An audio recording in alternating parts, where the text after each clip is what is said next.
धर्म स्नेही बंधु, आचार्य पूज्यपाद स्वामी ने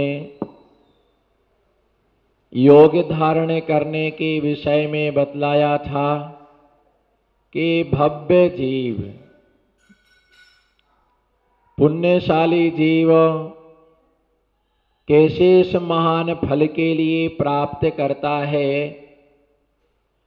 और अच्छे कर्म का फल हमेशा अच्छा ही मिलता है, बुरे कर्म का फल हमेशा बुरा ही मिलता है।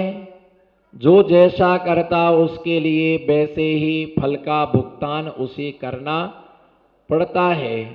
साधुजन तपस्या करते हैं, साधना करते हैं, आराधना करते हैं, पंच नमस्कार महामंत्र का जाप करते हैं, बस इसीलिए करते कि भगवान जो पिछले जन्मों में अज्ञान अवस्था में कर्म किया था वह कर्म निर्जरा के लिए प्राप्त हो जाए। किसके लिए? जो अज्ञान अवस्था में कर्म किया था, क्योंकि ज्ञान की अवस्था में कर्म का बंध नहीं होता है। बोलो, ज्ञान की अवस्था में कर्म का बंध नहीं होता है। अज्ञान की अवस्था में क्या होता है? कर्म का मन भी पवित्र होता है, वचन भी जिसके क्या होते हैं? पवित्र होते हैं। क्या होता है? जिसका मन भी पवित्र होता है, वचन भी पवित्र होते हैं, काय भी पवित्र होता है, जिनका भोजन भी, जिनका पानी भी पवित्र होता है, जिनका धर्म भी पवित्र होता है, जिनकी भावनाएं भी क्या होती हैं? पवित्र होती हैं। जैन कुल में जन्म लेने वाला व्यक्ति कभी हिंसा का विचार नहीं कर सकता है। किसका? बोलो, जैन कुल में जन्म लेने वाला व्यक्ति कभी किसी की हिंसा का विचार नहीं कर सकता है। और ये जीवन में ध्यान रख करके चलना कि जैन व्यक्ति कभी मिलिट्री में नहीं जाता है। जैन व्यक्ति कभी मिलिट्री में नहीं जाता है, क्योंकि वो किसी के ऊपर गन नहीं चला सकता है। वो जान रहा है कि ये हमारे देश पर हमला कर रहे, फिर भी वो किसी को मारने का भाव नहीं कर सकता है। दूसरा हेतु यह है कि जैन व्यक्ति बहुत कम पुलिस विभाग में जाते हैं, बहुत कम। कोई एकाध शौक से पुलिस विभाग में चला जाए, लेकिन मैक्सिमम कोई भी व्यक्ति पुलिस विभाग में नहीं जाता है, क्योंकि जैन व्यक्ति अपने जीवन में दो कार्य नहीं कर सकता है। एक, वो किसी के ऊपर डंडा नहीं चला सकता है, और दूसरा किसी के ऊपर बंदूक। जैन व्यक्ति दो काम नहीं, किसी के ऊपर वो डंडा नहीं चला सकता है और किसी के ऊपर वो क्या नहीं चला सकता है? बंदूक नहीं चला सकता है ना। ये दो चीजें वो कार्य नहीं कर सकता है, क्योंकि हमारे धर्म में हमें अहिंसा का पाठ पढ़ाया गया। किसका पाठ पढ़ाया है? किसका पाठ पढ़ाया? अहिंसा का पाठ पढ़ाया। इसलिए वो दो कार्य किसी भी स्थिति में उन दो कार्यों के लिए वो नहीं कर सकता है। इसलिए जीवन में ध्यान रख करके चलना कि ऐसे योग धारण करने वाले मुनिराज यदि संयम की साधना करते हैं तो श्रावक जन भी उनके साथ धर्म की आराधना करते हैं, क्योंकि सबका मार्ग यही है। बोलो, सबका देर सबेर, बोलो एक्शन के साथ, देर काला जी, देर सबेर, क्या? देर सबेर सबका मार्ग, बोलो देर सबेर सबका मार्ग यही है। जैसे आदिनाथ भगवान के समय में को बहुत सारे श्रावकों ने मुनि दीक्षा ली, और जिन्होंने मुनि दीक्षा ली वो आदिनाथ के शासन काल में मोक्ष के लिए चले गए। बहुत सारे लोगों ने शांतिनाथ स्वामी के शासन काल में दीक्षा ली, किसी ने अरयनाथ स्वामी के शासन काल में दीक्षा ली, किसी ने नमीनाथ, किसी ने नेमीनाथ, किसी ने, बोलो, किसी ने पारसनाथ, और किसी ने महावीर स्वामी के शासन काल में दीक्षा ली। इसका मतलब ये नहीं समझना कि जिनके नाम हमने नहीं लिए उनके शासन काल में किसी ने दीक्षा नहीं ली, उनके शासन काल में दीक्षा ले। अरे भैया, जब जिसका भाग्य जगता है, बोलो जब जिसका, एक्शन के, जब जिसका भाग्य जगता है, जब जिसका पुण्य जगता है ना, जब जिसका दैव जागृत होता है, तब ही उसे ये लाभ मिलता है। अरे मोक्ष जाने की भावना जो रखता है, बोलो आई कांटेक्ट में रहिएगा, जो व्यक्ति मोक्ष जाने की भावना रखता है, जो व्यक्ति मोक्ष जाने की हिम्मत रखता है, वो व्यक्ति क्या मंदिर आने की भावना नहीं कर सकता है? हंस के बोलो नमो सिद्धाणम। सोचो आप, विचार एक क्षण के लिए विचार कर कि जो मोक्ष में जाने की योग्यता रखता है, क्या वो मंदिर जाने की भावना नहीं रख सकता? क्या वो मंदिर नहीं आ सकता है? अरे जिसके लिए मोक्ष जाना है वो मंदिर जाने की भावना रखता ही है। और ये ध्यान रख करके चलना अशोक जी, जो मंदिर जी नहीं आ पाया वो मोक्ष कभी जा, जोर से बोलो, जो मंदिर नहीं आ पाया वो कभी मोक्ष जा नहीं सकता है। चौके में आ नहीं सकते हो और मोक्ष कभी, जो चौका में नहीं आ सकता है वह कभी मोक्ष, बोलो बोलो, जो कभी चौके में नहीं आ सकता है, जो कभी मंदिर में नहीं आ सकता है, वो कभी मोक्ष नहीं। पीयूष भैया, मोक्ष जाने के पहले चौके में जाना सीखो, बोलो ना, मोक्ष जाने के पहले सही तो है पर सही जानना सरल है, पर सही करना, बोलो सही जानना, बोलो ना, सही जानना सरल है पर सही करना बहुत कठिन है ना। मोक्ष जाने के पहले चौके में जाना सीखो, चौके में जाने से पहले जिनालय में आना सीखो, क्योंकि ये मोक्ष के मंगलाचरण है। क्या है मोक्ष का मंगलाचरण? मैं थोड़ा ऊंचा सुनता हूं क्योंकि मेरी सोच भी थोड़ी ऊंची है, इसलिए थोड़ा जोर से बोलो। हाँ बोलिए। क्योंकि मैं वृद्ध हो गया हूं और वृद्ध हो जाने के बाद में थोड़ा ऊंचा सुनाई देता है, मैं वृद्ध हो गया हूं, आप स्वीकार नहीं कर सकेंगे।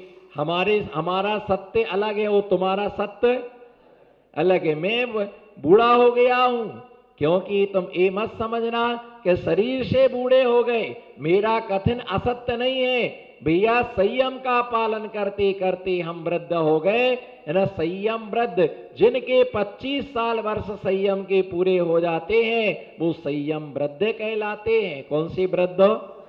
संयम वृद्ध कहलाते हैं। जो गुणों का पालन करते हैं वो गुण वृद्ध कहलाते हैं। चारित्र्य का पालन करते हैं, चारित्र्य वृद्ध कहलाते हैं। पूजन वृद्ध, ये पूजा करते करते वृद्ध हो गए। कौन से वृद्ध है?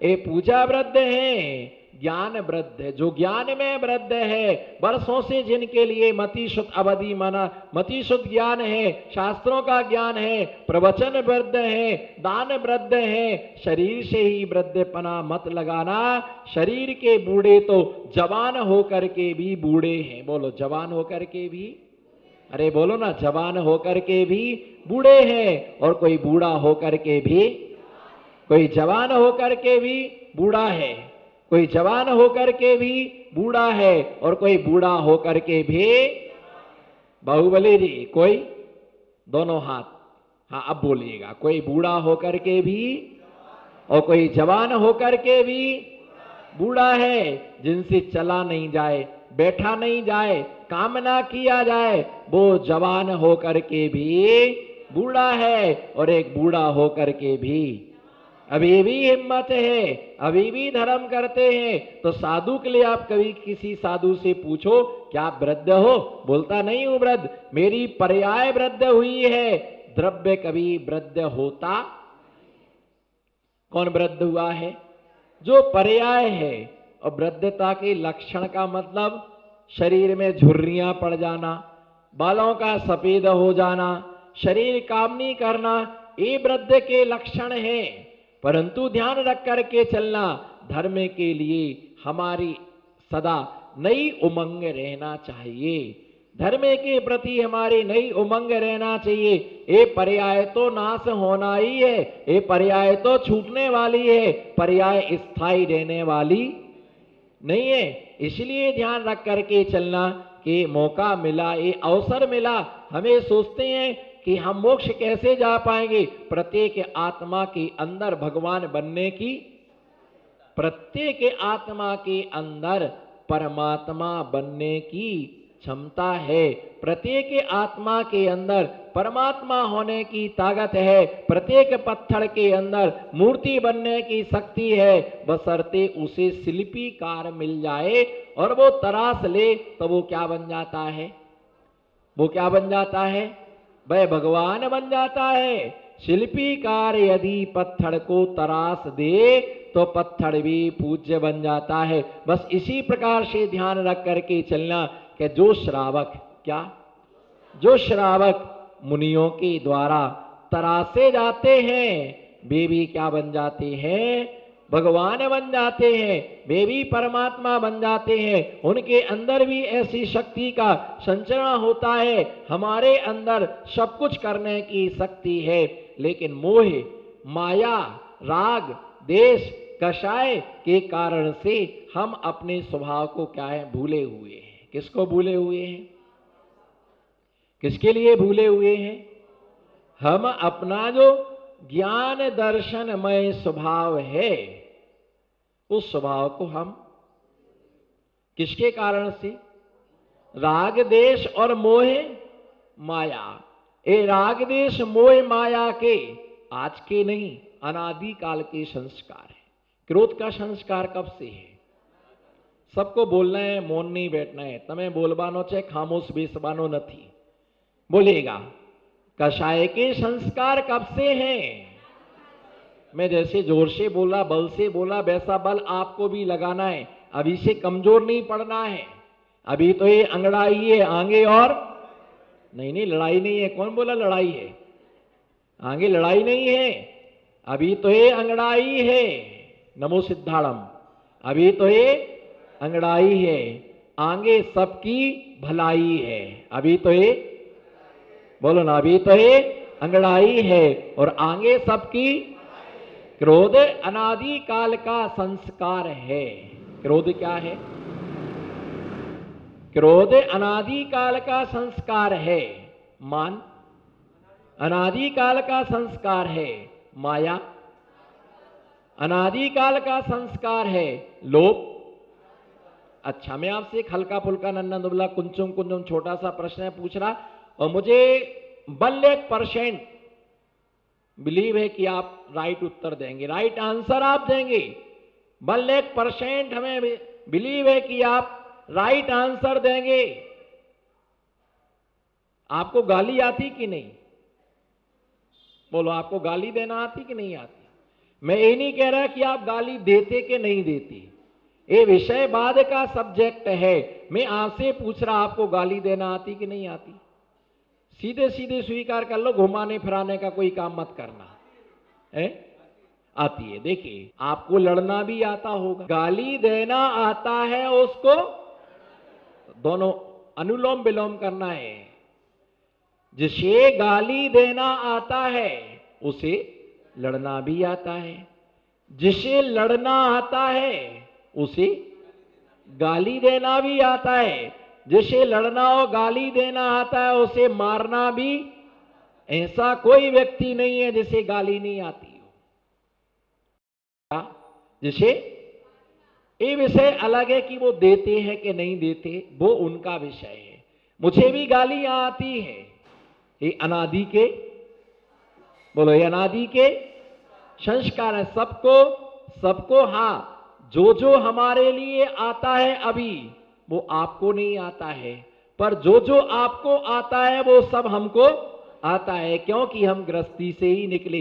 गाली देना आता है, लड़ना आता है, झगड़ना आता है, अपशब्द कहना आता है, दूसरे की जमीन पर कब्जा करना आता है, दूसरे की वस्तु पर अपना अधिकार जमाना आता है। लेकिन अभी एक को खड़ा कर दिया जाए कि भैया आपको मंगलाचरण करना है, करेंगे आप? नहीं नहीं नहीं साहब, इनसे करा लो। नहीं नहीं साहब, इनसे करा लो। नहीं नहीं साहब, इनसे करा लो। आपको क्या मंगलाचरण कोई गीत आता है? आपको एक भजन गा के सुनाइएगा, भजन नहीं आता है। अभी हम चौके में जाते, मजे की बात आप देखो, चौके में जाते हैं, आहार देने सब आगे आ जाते हैं।